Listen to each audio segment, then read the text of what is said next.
እንግዲህ ነገሩን ስንጀምረው በጥያቄው እንጀምርና በሀገሮች መካከል ለምን የፕሮስፔሪቲ እና ፖቨርቲ ልዩነት ሊመጣ ቻለ?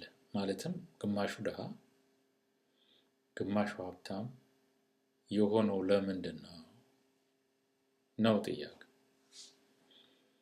ለዚህ ጥያቄ የሚሰጡ በተለይም በፈረንጁ ዓለም ከፈላስፋዎች ከተማሩ ሰዎች የሚሰጡ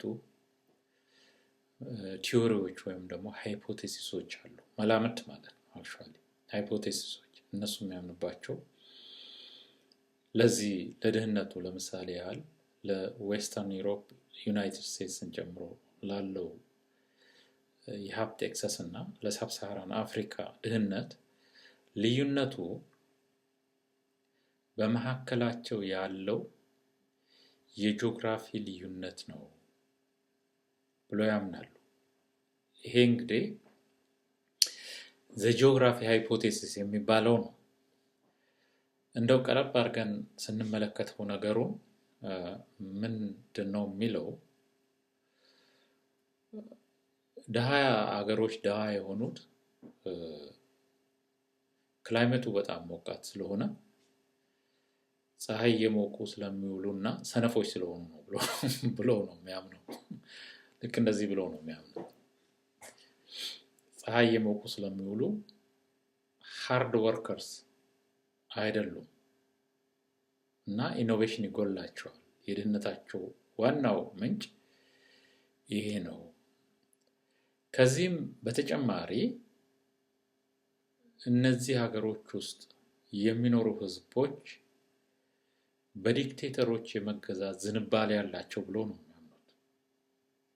ተገደው ሳይሆን ዝንባሌ ያላቸው በዲክቴተሮች በዲስፒዩቶች የመገዛት ዝንባሌ ያላቸው ብሎ ነው የሚያምኑት። እነኚህ እንግዲህ ይሄ ጂኦግራፊክ ሃይፖቴሲስ ምንጩ በ18ኛው መቶ ዓመት መጨረሻ አካባቢ የነበረ አመለካከት ነው። የዛን ጊዜው ነው። አሁን ያሉትም የዚህ ሃይፖቴሲስ ማለትም የጂኦግራፊው ዲፈረንስ ነው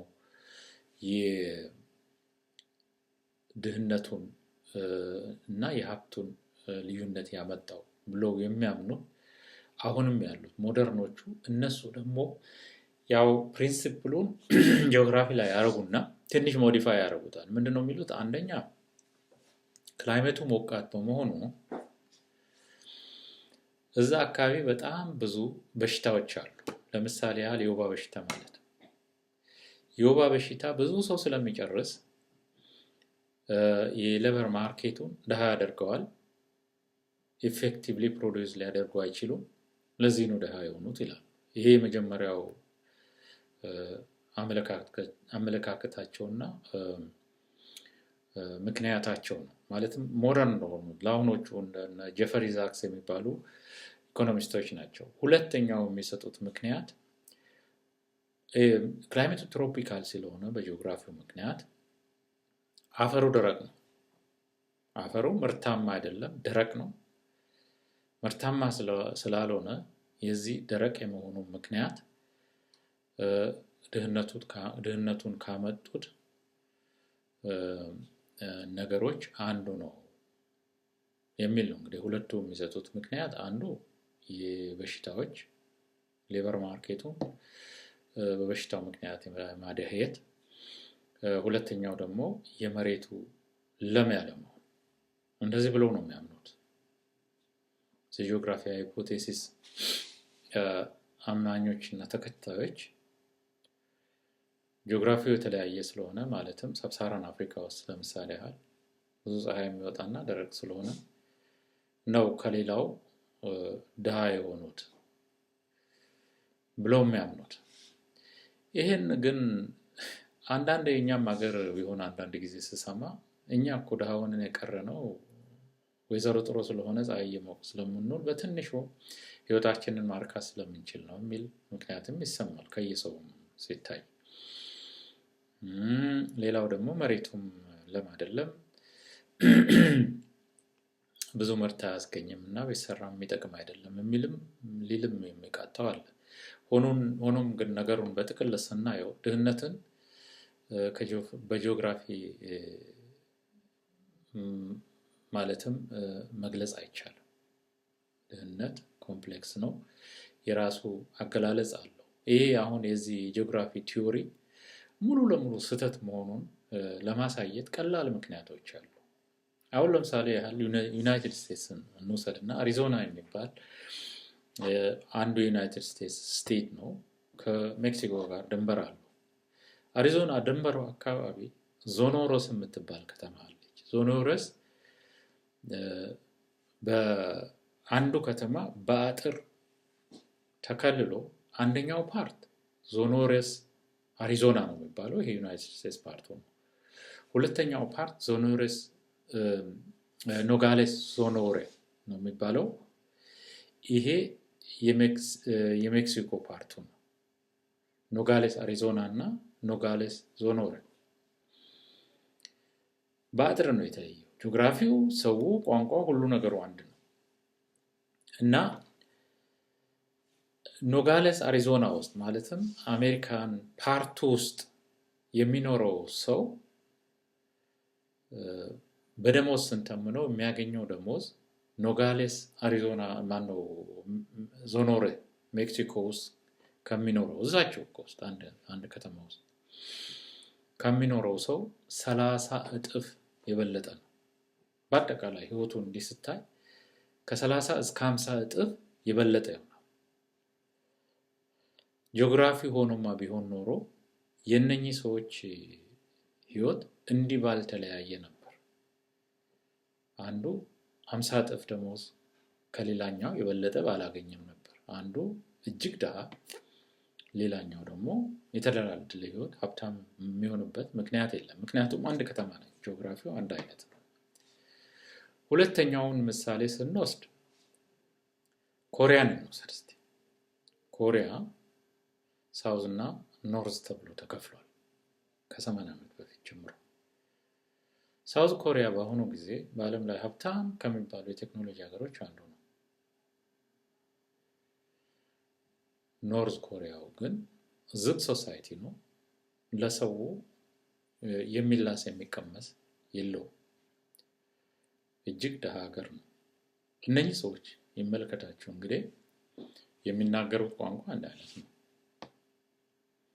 ጂኦግራፊው አንድ አይነት ነው። መልካቸው አንድ አይነት ነው። ሁለት አንድ የሳውዝ እና የኖርዝ ኮሪያ ሰው አጠገብ ላጠገብ አስቀምጠ ለይ ብትለኝ እኔ አለይ መለየት አልችልም። አንድ አይነት ሰዎች በጂኦግራፊ ሳይለዩ፣ በቋንቋ ሳይለዩ፣ በመልክ እንኳን ሳይቀር ሳይለዩ ይህን ያህል የሀብት ልዩነት እንዴት ሊሆን ይችላል ታዲያ? የጂኦግራፊ ቲዮሪ የሚለው ነገር ትክክል ሆኖ ቢሆን ኖሮ በሁለቱ መሀል ያለው ልዩነት ሊኖር አይችልም ነበር። ሶስተኛው ምሳሌ እኔ የምኖርበትን ሀገር ጀርመኒን እንስቲ። እኔ ኢስቱንም አይቻለሁ። አሁን የምኖረው ኢስቱና ዌስቱ ከተደባለቁ በኋላ ያው ጀርመኒ ውስጥ ነው። ያ ኢስቱና ዌስቱ ግንቡ ከመፍረሱ በፊት ማለትም ከ1989 ዓመተ ምህረት በፈረንጆች አቆጣጠር ከዛ በፊት ህዝቡ አንድ አይነት ነው። ቋንቋው አንድ አይነት ነው። ጂኦግራፊው አንድ አይነት ነው። ምንም አይነት የሚለየው ነገር የለም። ኢስት በረዶ ሲወርድ ዌስትም በረዶ ይወርዳል። ግን በኢስቱና በዌስቱ የነበረው የህይወት ልዩነት ከዚህ ወዲህ የሚባል አልነበረም። ዌስቱ በጣም ሀብታም፣ በጣም ኢንዱስትሪያላይዝድ የሆነ፣ በጣም ሲቪላይዝድ የሆነና የመጠቀ ሲሆን ኢስቱ ግን ስኳር ለማግኘት ተሰልፎ ነበር። በሰልፍ ነው ስኳር የሚታደለው።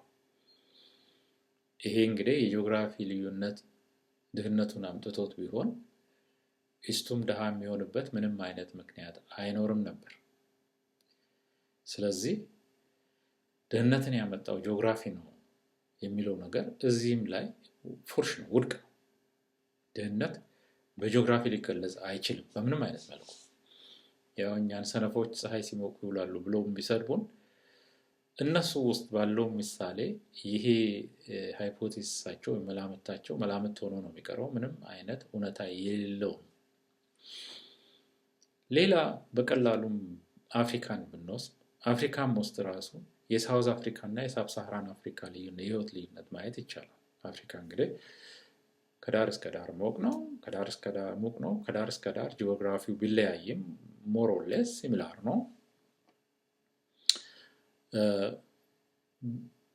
በህይወት ስታንዳርድ እና በኢኮኖሚ ስታንዳርድ ካየነው ግን የሳውዝ አፍሪካ ኢኮኖሚም ሆነ የሳውዝ አፍሪካ ህዝብ ህይወት ፓርቲኩላርሊ ከአፓርታይድ በኋላ ከዛም በፊት ቢሆን ያው ነጩ ዲክቴት ስለሚያደርገው ከሌላው ሳብ ሳሃራን አፍሪካ እጅግ የተሻለ ነው እስከዛሬ ድረስ ማለት ነው። ጂኦግራፊው ቢሆን ኖሮ የሳውዝ አፍሪካው እና የኢትዮጵያ ህይወት ይህን ያህል ሊለያይ አይችልም ነበር። ስለዚህ ጂኦግራፊ ማለትም የጂኦግራፊው ልዩነት ያለውን የሀብት ልዩነት ማለትም ድሃ የመሆንና ያለመሆኑን ሁኔታ ሙሉ ለሙሉ ይገልጸዋል የሚለው ሃይፖቴሲስ ውድቅ ነው። ይሄ እኔ አላምንበትም። ብዙም ደግሞ እዚህም ዌስተርን ፊሎሶፎችም የሚቃወሙትና የማያምኑበት ነገር ነው። ይሄ አንዱ ነው።